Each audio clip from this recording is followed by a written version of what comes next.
got so much motherfucking design on right now.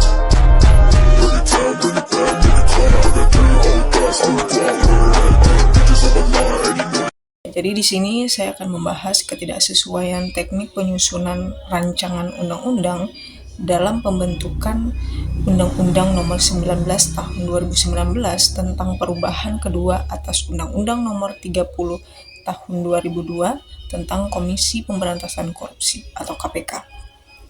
Dalam pembahasan ini, saya akan menjelaskan bagaimana penyusunan Undang-Undang Nomor 19 Tahun 2019 apabila dikaitkan dengan prinsip dan teknik pembentukan peraturan perundang-undangan, sebagaimana diatur dalam Undang-Undang Nomor 12 Tahun 2011 tentang pembentukan peraturan perundang-undangan.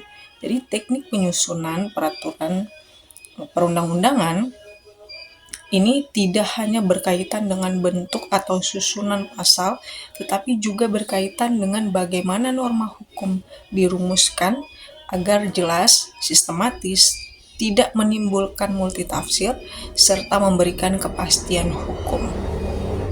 Undang-Undang Nomor 19 Tahun 2019 merupakan perubahan kedua atas Undang-Undang Nomor 30 Tahun 2002 tentang Komisi Pemberantasan Korupsi atau KPK. Perubahan ini dilakukan dengan alasan untuk memperkuat kelembagaan Komisi Pemberantasan Korupsi atau KPK, serta meningkatkan efektivitas pelaksanaan tugas pemberantasan tindak pidana korupsi. Beberapa perubahan penting dalam undang-undang ini antara lain mengenai kedudukan KPK, pembentukan Dewan Pengawas, mekanisme penyadapan, serta perubahan terhadap beberapa kewenangan KPK. Namun, sejak proses pembentukannya, Undang-Undang Nomor 19 Tahun 2019 ini menimbulkan berbagai perdebatan dan kritik dari berbagai pihak.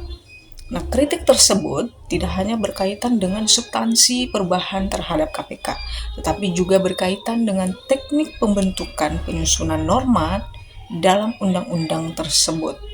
Apabila dikaji berdasarkan teknik penyusunan peraturan perundang-undangan, persoalan utama dalam Undang-Undang Nomor 19 Tahun 2019 ini dapat dikaitkan dengan asas kejelasan rumusan. Suatu rancangan undang-undang seharusnya memberikan rumusan norma yang jelas agar setiap pihak dapat memahami maksud dari ketentuan tersebut. Ketidakjelasan rumusan dapat menyebabkan munculnya perbedaan penafsiran antara lembaga pelaksana maupun masyarakat.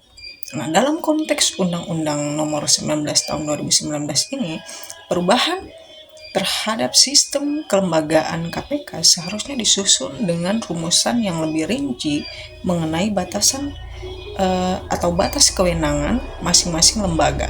Hal ini tersebut penting karena KPK merupakan lembaga yang memiliki kewenangan khusus dalam pemberantasan tindak pidana korupsi.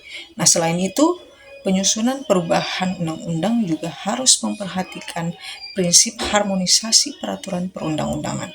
Artinya, perubahan suatu undang-undang harus tetap selaras dengan peraturan lain yang berkaitan agar tidak menimbulkan konflik norma. Ketidaktepatan dalam teknik penyusunan peraturan perundang-undangan dapat memberikan dampak terhadap pelaksanaan hukum. Pertama, dapat menimbulkan ketidakpastian hukum karena norma yang dibuat dapat dipahami secara berbeda.